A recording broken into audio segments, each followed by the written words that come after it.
कहानी का शीर्षक है युद्ध नहीं थमा। कब से इस खिड़की पर खड़ी हुई मैं गहन अंधकार में डूबे शहर को आत्मसात करने का असफल प्रयास कर रही हूँ। चारों तरफ मशीन गन, तोपों व बमों के धमाके जैसे इस मुर्दा शहर को निगल जाना चाहते हूँ, और इन धमाकों के बीच मेरी धड़कनों की आवाज भी नहीं सुनाई दे रही है मुझे। आज मेरा 22वां जन्मदिन है और मैं सोच रही हूँ कि जहाँ मैं पल पल मरती जा रही थी, ये जन्मदिन मुझे ये याद दिलाने क्यों आ गया कि मैं अभी जिंदा हूँ।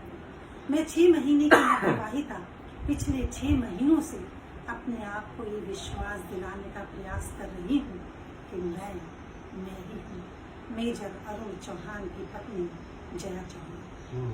मैंने अपने पति को अच्छी तरह देखा तो नहीं, और उनकी झलक और तस्वीरों के आधार पर उनके व्यक्तित्व की जो कल्पना की है वो बड़ी ही रोमांचकारी है। सेना के एक जिम्मेदार अफसर की सहचरी मैं रोज सुबह उठकर जब आईना देखती हूँ तो मेरे माथे पर चमकती बिंदिया, कलाइयों का लाल चूड़ा और गले का मंगलसूत्र मुझे ये याद दिला देता है कि मैं विवाहिता हूँ, और मैं विवाहित और अविवाहित के अंतर को नकारते हुए दूसरे कार्यों में व्यस्त हो जाती हूँ। बीबी जी, खाना लग गया है।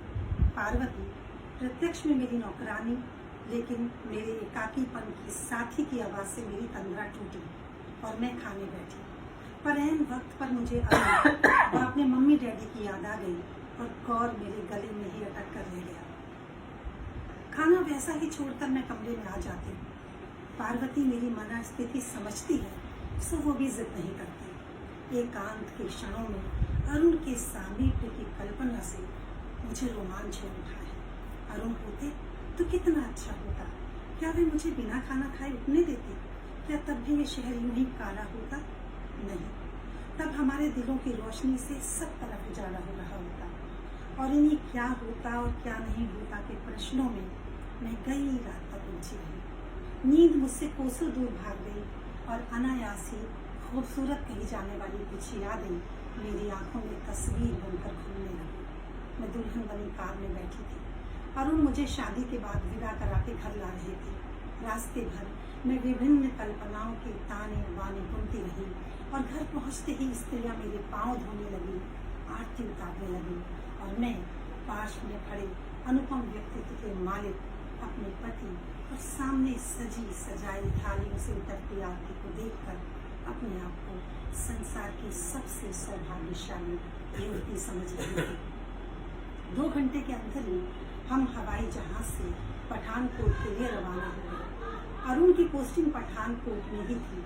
किसी भी क्षण पड़ोसी देश से युद्ध छिड़ जाने की आशंका थी और उन्हें बुलाया जा सकता था। अतः शादी के पहले ही दिन अपनी नवविवाहिता के साथ मेजर साहब अपने गंतव्य के लिए प्रस्थान कर चुके थे। हवाई जहाज में भी हम दोनों का औपचारिक परिचय आगे नहीं बढ़ पाया, क्योंकि दोनों ही थके थे और एकांत और सुकून पाकर थोड़ा सा सो लेने के लिए बाध्य हो गए।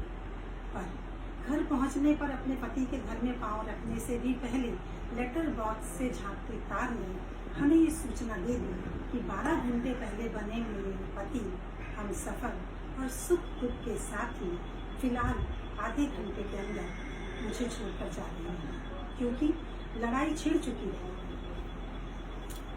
आधे घंटे के बाद अरुण पड़ोसियों से अपनी नवविवाहिता पत्नी का ध्यान रखने की हिदायतें देकर चले गए, और मैं उस नए मकान के कमरे में खड़ी सोच रही थी, क्या यही है वो घर जिसके लिए मैं इतनी दूर अपने मम्मी डैडी, शहर व सखियों को छोड़कर आई हूँ?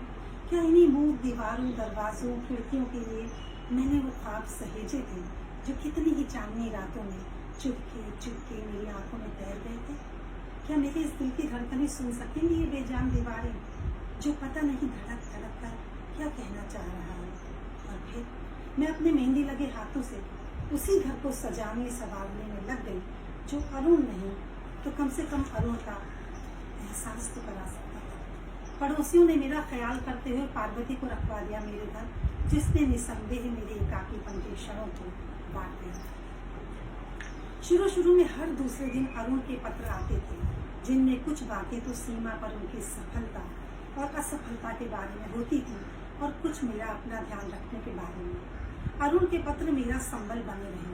मेरे तथा अरुण दोनों के ही घर वाले इस बात पर जोर देते रहे कि इस अंतराल में मुझे उन लोगों के पास वापस लौट जाना चाहिए, और मैं अपने पति की अनुपस्थिति में भी उनके घर को अपने सपनों से सजा चुकी थी, जहां बैठकर मुझे उनकी प्रतीक्षा करनी थी।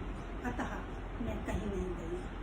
शाम होते ही सारा शहर तो ब्लैकआउट की काली चादर तान लेता है, पर मैंने जो जतन से चंदा की थोड़ी सी चांदनी चुरा ली है, उसको कहाँ फैलाऊं? सारा शहर तो नींद के आगोश में जा रहा है, पर रात की इस खामोशी में मेरे दिल के जो सोए हुए अरमान जाग उठे हैं, उनका क्या करूँगी? रोज समाचार पत्रों में इनकी शौर्य गाथाएं निकलती हैं। मोहल्ले वाले मुझे बधाइयाँ देते हैं। रेडियो रोज ही युद्ध समाचारों में बताता है कि आज अरुण चौहान के नेतृत्व में दुश्मनों की 4 अन्य चौकियों पर कब्जा कर लिया गया, और आज मेजर चौहान ने स्वदेश के लिए जान हथेली पर रखते हुए अपूर्व साहस का परिचय दिया। पर मेरा मासूम दिल इस पर गर्व करने के बजाय यही सोचता रह जाता है कि दुश्मनों की कितनी ही चौकियों पर कब्जा कर लिया हो, पर मैंने तो एक नन्हे से दिल पर आज तक कब्जा नहीं कर पाया। धीरे धीरे लड़ाई खत्म हो चली है। हमारा देश विजय की कगार पर खड़ा है। उनका पत्र आता है कि वे जल्द ही लौट रहे हैं। मैं सोचती हूँ कि जब वो आएंगे तो मैं उनका स्वागत कैसे करूँगी। विवाह के ठीक 6 महीने बाद मैं अपने पति का सानिध्य प्राप्त करूँगी। वो ये घर देखेंगे तो पहचान ही नहीं पाएंगे, पर मैं तो उन्हें दूर से ही पहचान लूँगी। अपना खूब ख्याल रखने लगी हूँ। अब इस खिड़की से मुझे ये शहर इतना काला व डरावना भी दिखाई नहीं देता, बल्कि यहाँ चंदा की उज्जवल चांदनी में नहाई इमारतें, दूर मस्त हवा में गाना गाते भंवरे, और पीली चांदनी में लाल से नारंगी होते हुए गुलाब, सभी कुछ तो दिखाई देता है। क्या बात है। पर तभी एक दिन फिर से शहर के साथ साथ मेरे घर की दीवारें, खिड़कियाँ सब काले और बदरंग हो जाते हैं, जब मुझे ये तार मिला। अरुण ने सीमा पर देश की रक्षा करते हुए वीर गति पाई है। अखबार में उनकी तस्वीर छपी है। मेरे चारों तरफ लोग क्रंदन कर रहे हैं, पर मुझे कुछ दिखाई नहीं पड़ रहा है। मुझे कुछ सुनाई नहीं पड़ रहा है। मुझे सुनाई दे रही है मेरी फीकी होती हुई लाल चूड़ियों की खनखनाहट, और दिखाई दे रही है अपने माथे की बदरंग होती हुई बिंदिया। पार्वती मुझसे लिपट कर रो रही है, पर मैं जड़वत उसकी तरफ देख रही हूँ और समझ नहीं पा रही हूँ कि उससे हुआ क्या है। और अंततः वो सपनों का घर मुझसे छूट गया। मैं वापस उसी दिल्ली वाले घर में ले आई गई, जहाँ से एक दिन मैं लाल जोड़ा पहनकर चली गई थी। युद्ध थम चुका था। हमारा देश विजयी हुआ। शहीदों को राष्ट्रीय पुरस्कारों से सम्मानित किया गया, और उनके शोकग्रस्त परिवारों को दी गई सांत्वना व धनराशि।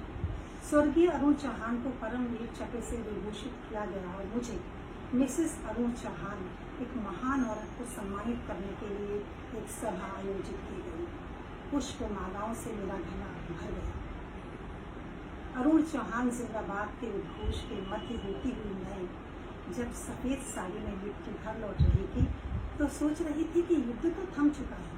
सत्य के असत्य पर, धर्म के अधर्म पर विजय हो चुकी है, पर मुझ जैसी कितनी ही युवतियों को अब आजीवन अपने कुंवारे सपनों, अनछुई भावनाओं और विवश दिल से तिल तिल लड़ना पड़ेगा। अपने अरमानों को कुचलना पड़ेगा, इच्छाओं का दमन करना पड़ेगा। क्या ये लड़ाई कोई रोक सकता है? और अगर नहीं, तो फिर युद्ध अभी जारी है। युद्ध थमा नहीं। क्या